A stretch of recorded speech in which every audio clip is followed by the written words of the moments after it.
I'll give you a 2-minute warning, a 1-minute warning, then you have 10 minutes of Q&A. So whenever you are ready, take it away. All right, I'm nervous and sick, y'all. And away we go. All right. So hello, good afternoon, thank you and all that jazz. My name is Robert Dotson. I'm the Assistant Dean of Campus Life and Student Development. Office staff, yay, yay, yay. The overarching mission of our office is truly to educate and hold students accountable for their actions and their behaviors while here on campus and also off campus. And that's the gotcha for a lot of students. All of our budget is 100% student service fee funded. On the left, you will see office staff, which one of the positions is an interim position. One of our larger operating costs is our Simplicity Advocate system that houses and tracks all of our student incidences. To date, we have 607, and we're just on April 11th. The budget also covers our University Hearing Board. We reinstituted and restructured our hearing board on last year. We started with 24 faculty and staff members and heard 17 cases. This year we're up to 51. As of the 11th, we heard 45 cases. We just added 3 on today. Hearing board hears anything from repeat offenders, sexual assaults, thefts, major assaults, and appeals. We also educate through our office. Again, one of our themes is education. We have an assessment for drugs and other, alcohol and other drugs.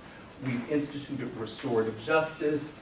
Another major cost within our budget is Alcohol EDU, which is a web-based drug and alcohol program.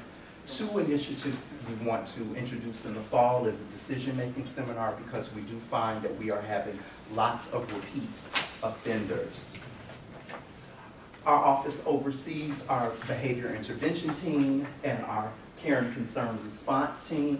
As you'll note, as of the 11th of April, we have dealt with 85 student referrals. Outreach. We collaborate and work with a variety of other offices in doing programs and webinars. Autism, working with the Faculty Senate in classroom management. Race and intersectionality in Title IX with SEEDS.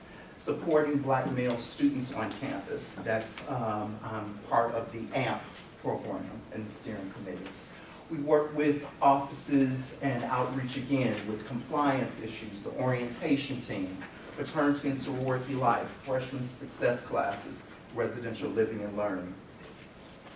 Professional development, on the left, these are conferences that we've attended and also presented at. On the right, these particular trainings are required by either the Department of Education or the system. Title IX, behavior intervention, and the Gearing Academy is just like going to conference school. It's continuing education. If our funding is cut, it may affect Clery compliance and federal funding, federal and state Title IX regulations, accreditations. We may be limited in I'll ask about that later. We'll be possibly limited in our educational sanctioning options.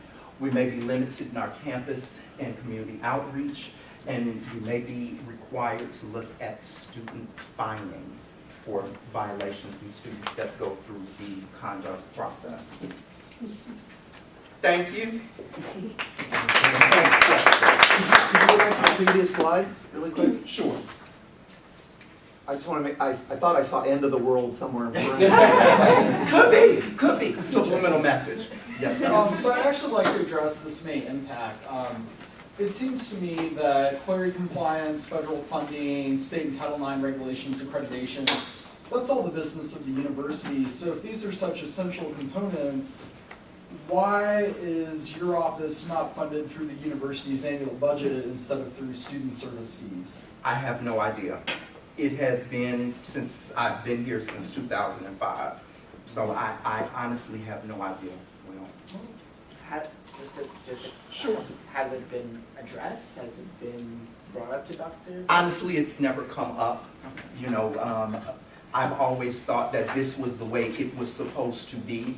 So if there is a different way, I'll take it, as long as the budget's not cut. And we're able to do what we need to do. Again, I think what they did in '08 when they created the athletic fee referendum is they pulled the athletic pool out of student service fees, but then they put everything within student affairs into SSF. And that's what the chief executive did back in '08. That's what I was told. What's this fining system? Sure. There are some schools that actually fine students.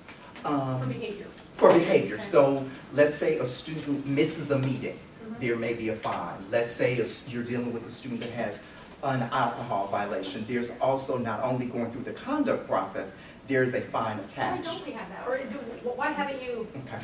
I have approached it years ago and was told no. Okay. It is something that does actually take a couple of years to implement, and it's actually something that does need to be approved all the way up. But again, if we're talking about budgets, that is a possible Would that go into your solution. budget? Or where would that money go? This money, I will say that we instituted we had it instituted at a prior institution. It was about a 2-year process. The money ended up helping offset the cost of our judicial software. And so it would not seem like judicial affairs was always the bad guy. We had a little extra funding, so we were able to work with our foundation and start a couple of scholarships. But it's a possible option, but it's not a quick fix. There. All right, it's 2 questions. Sure. So, is the students' fining system similar to like municipal violations that are fines for that? Like if you Same principle, different.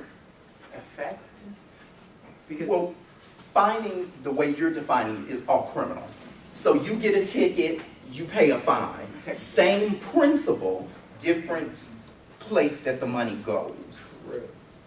Okay. But so, I mean, and this is more to kind of clarify for everyone that's here, is the fact that like students are already coming into college with a limited amount of resources, and so while I'm not saying that a fine to bad behavior may not, or it wouldn't stop them from doing that, is that it may cause another financial It burden could, to students. which is the reason that it was actually turned down here Right, the so- first time. So that's just. So fining at SMU looks very different there than here. Right. So then going on to the second question is that there is legal requirements that this university has to pertain to, and so that is another case to this funding Yes. request. Yes. Could you clarify that? just a Yes. little bit? I mean, Cleary, as well as the federal and state Title IX regulations, tie into accreditation. Right. If there's a $35,000 fine per violation for Cleary alone, $35,000. $35,000. So again, going back to our advocate system, as we're capturing information, there is a way to log Cleary violations. And once a semester, my office as well as UPD get together and we go through all of the violations that have occurred to make sure that we are catching all violations. And the list that goes up on October 1st by UPD, which is also a federal requirement, is linked to that. That's the Cleary report. So all of those are linked together. And if some's off, you can be fined, and if things continue to be off, then it starts affecting accreditation. I'm gonna get to Will and then, yes, sir. And looking at your restorative justice here in the packet, it says residential living and learning professional staff, GAs and RAs were trained on RJ as an alternate way of resolving conflict. So I guess the first part of my question is this restorative justice just going to apply to RLL or other groups? But then with RLL being the example, is it possible for them to help offset this $4,000 cost? They were our test group, and the expert of restorative justice is right there in the back. They were kind of our guinea pigs, so it's growing. We have actually just recently been asked to facilitate a restorative justice by 2 student organizations, which I think is really, really cool. I hate they're having issues, but I think it's really, really cool. We've not started that conversation to ask for them to help pay for it, because this idea was brought forth from our office. So all kind of come to our office. We see for our particular student population that a lot of our issues are interpersonal. So the main reason we do a training them so they can have these conversations within the halls and with among their staffs, because everything didn't require us suspending a student, everything didn't require us putting a student on probation, but a lot of it required us encouraging students to have communication. So it's important that they got those skills so that in order for them to have those conversations with students and their staff, because we actually did a circle among RA staffs as well. So for those schools that do have the finding system in place, is there any correlation between any of the acts that may be under violation at the schools lowered compared to schools that don't have this in place? I don't know. I think it would truly be dependent on the school. And again, you're looking at a variety of schools. Going back to his comment, you know, if I know that there's possibly a fine from, a criminal fine, as well as going through the conduct process, as well as part of that conduct process includes a fine, I may rethink my decision, which is very different than someone, and I'm gonna pick on SMU, having the funds, and I've seen it happen, to come in and slam $400 on a counter and not wait for the receipt. We don't have that student. Or that's not our normal student.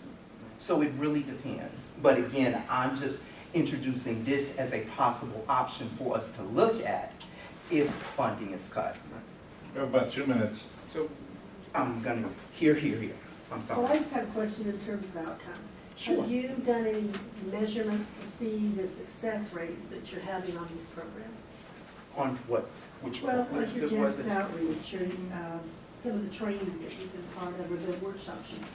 I have seen some reduction with some particular students, but alcohol violations continue to increase.